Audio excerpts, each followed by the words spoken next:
Well, thank you, ladies and gentlemen, for staying with us here. Our next presentation is Dakota Gold.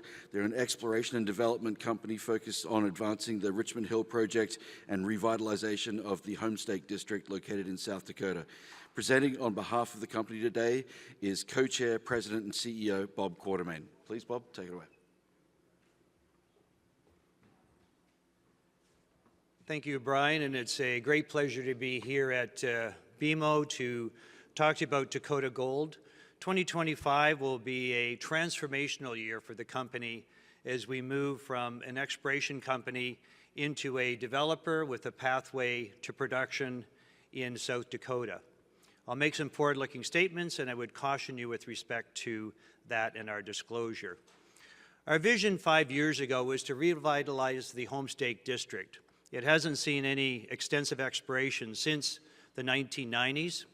In here, through transactions which we've done with Barrick Gold with respect to our Maitland project and options which we have on the Homestake surface rights as well as the Richmond Hill project, we've been able to accomplish it.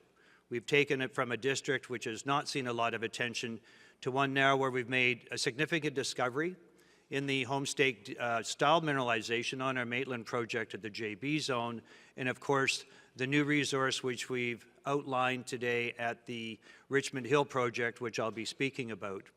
Key to all of this, of course, is people. One of the reasons that we've been very successful with respect to Dakota is that we have many individuals who've worked at the old mine, have worked in the district, worked at Richmond Hill, worked at the Wharf mine, and they help inform the processes that we follow to be good corporate citizens, but also the exploration activities that we have. So if we focus on Richmond Hill, we made this announcement a few weeks ago, and it's based off an extensive database. We were fortunate that we have over 900 historical drill holes, which inform this resource in addition to the 140 drill holes that we were able to put into the project. This there defines a total of about 100,000 meters of drilling, as well with the over 100,000 assays. The Richmond Hill project had actually been in operation by Lac Minerals, followed by Barrick back in the 1980s, and we had the access to all of that data, both their mining data as well as their metallurgical data, and that was also informed by the over 900 drill holes of historical work that we were able to put into the resource, and that resulted in a 3.65 million ounce measured and indicated resource at a grade of about 0.53 grams per ton with significant silver. We therefore have inferred resources, and there's also a certain amount of sulfide mineralization which is below, but the focus of the activities that we're looking at is specifically on the oxide mineralization. One thing you can take a look at on the slide on the right-hand side, and particularly the green area, that is private land, and we're able to advance that through permitting relatively quickly compared to other, but key to it is the blue area. The entire Richmond Hill project is largely mineralized with gold, and so we're going to be forced to curate our mining as we go from the north to the south, and like Wharf, where we have to do concurrent reclamation, so as we move from the north to the south, we'll be doing reclamation, and I'll show some slides on that later, but key to it is this whole property is largely mineralized with gold mineralization. You can see it here. This is the outline of the resource, which we're able to do, and again, it was informed by that historical data. Key as well is that this original property back in the 1980s was split, with Lac Minerals owning kind of the half to the left and having their historical data with respect to drilling, which was done in vertical pipes and disseminated mineralization of the wall rock.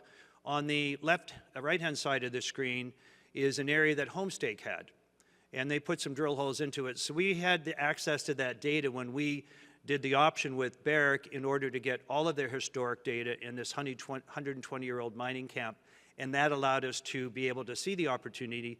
Plus James Berry, who's worked with us as our exploration manager, had done the original drilling there, and that allowed us to focus. So that's the Chisholm Gulch area, which we'll be doing our initial mining on, and then heading from there, moving further to the south.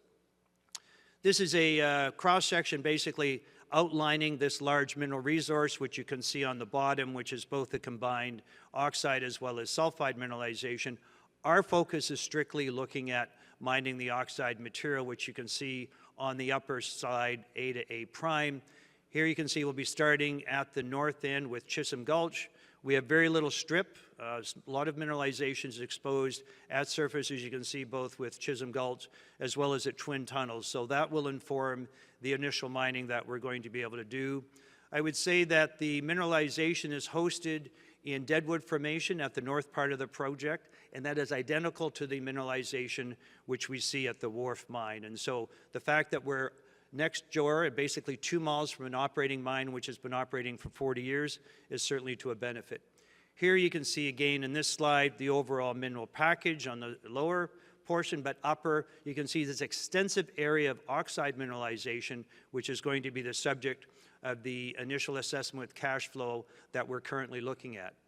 Many people ask, well, how do you compare it to the Wharf mine? And so we thought this would be an instructive slide. On the upper right-hand side, of course, you can see Wharf mine. We're 2 miles north of it.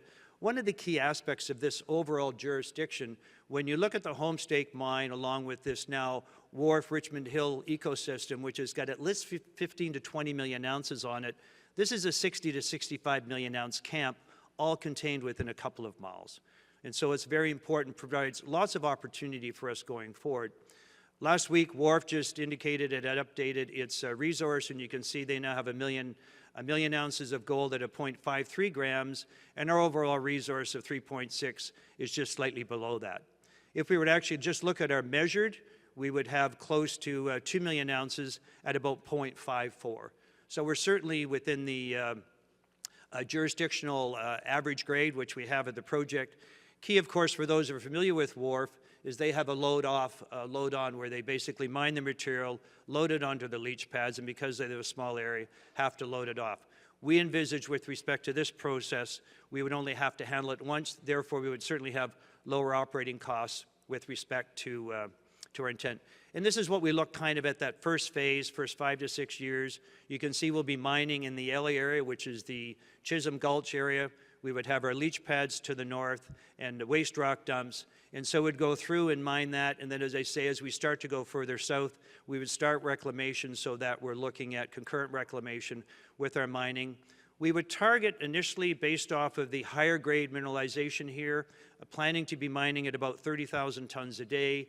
And that would give us a perhaps production of that 150,000 plus per annum, at least initially, and certainly that we're going to be targeting with our initial assessment with cash flow. Key to this, of course, is the green area. As I pointed out, it's on private land. There's very prescriptive ways in which you advance permits in South Dakota. We have to deal with local county, the Lawrence County, to be able to get a conditional permit, and then we have to deal with the state, the Department of Agricultural and Natural Resources, for a mining permit, and we'll be able to do that and contain everything that we have on this property. And again, here again, it just shows this proximity to the Wharf mine being just 2 miles to its north. And this is the timeline that we see going to production. We need a few years of baseline studies. We started that work last year. That will run us through over the 3 years. We will put out our IA with cash flow in the second half of this year, probably June, July period. That will take us right into feasibility. Because of the fact that we're actually operating in a jurisdiction where we have costs, which we can compare directly to what Wharf has, that will allow us to go through feasibility and then move into permitting, which we expect to take about a year. It's a very defined process, and that would allow us to make that construct decision and move forward in 2028 and 2029 with production, hoping to do it in this election cycle. Key to this, of course, for a company of our size is having access to capital. With my previous experience working with Pretium at Brucejack, we did an excellent financing package with Orion.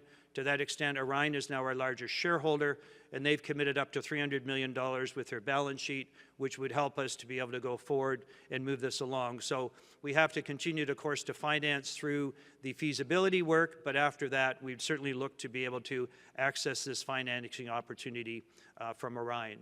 And so what's the opportunity for our shareholders? If you look at 100,000 ounce producer in the United States, we've looked at companies here which are operating, and basically it's about an $800 million market cap. So from our $300 market cap we currently trade at, targeting that 100 to 150,000 ounces of production, then we can see what we can aspire to with respect to how we would anticipate being priced in the market over the next 3 to 4 years as we execute. and that will be our plan to go forward. And this large mineral endowment. If you look at us compared to other resources held by junior companies in the United States, we certainly have an excellent resource compared to them. And then this is, again, on private land, a financial proposal to be able to go through an initial assessment with cash flow currently under construction. What initially brought us here, of course, was the Homestake District. This has not been looked at or explored for a long period since 1996. At the south end of the screen in red, you can see the actual Homestake mine, which produced over 40 million ounces. And then to the north is where we had our discoveries. When I was shown this cross-section a few years ago, realized that there was certainly potential here. You can see the West Ledge system at the bottom of your screen. It produced 6 million ounces at a 11-gram approximate value over 6 meters. 6 million ounces from it. We stepped to the north, drilled based off good geology, particularly led by James Barry, and here we've come up with the JB zone. 47 drill holes in it, averaging 11 grams over 4 meters. Opportunity here for a significant underground mine, but it's something that we can further evaluate as we develop our project at Richmond Hill, and then being able to utilize the cash flow to continue to advance this zone. So Dakota Gold, we're a responsible miner, particularly the fact that most of our individuals live and lead and live in South Dakota. We have a great reputation in the community. We have an excellent safety record led by Jerry Aberley and Mac Ranapaw, both large company experience. We've had 0 environmental incidents. We can permit drill holes in about 30 days. We have great relations with the local regulators, which will certainly help us to be able to advance the project in that regard. And I say we have an excellent team down there. Many of our staff have worked either at the Homestake mine or have worked at the Wharf mine. So having that local knowledge has certainly been very beneficial in helping us to advance our project activities. We have 94 million shares outstanding, excellent shareholder base. Orion is our largest shareholder, followed by myself, John Odd, and Jerry Aberley. So we have excellent management ownership of this company, and we're certainly well aligned with our shareholders in that regard. And of course, we can see the benefit that we have with respect to discovery. It's nice in this market to be able to see that reflected in our share price, as you can see here. And then finally, catalyst for this year will be our AI with cash flow targeted the middle of this year.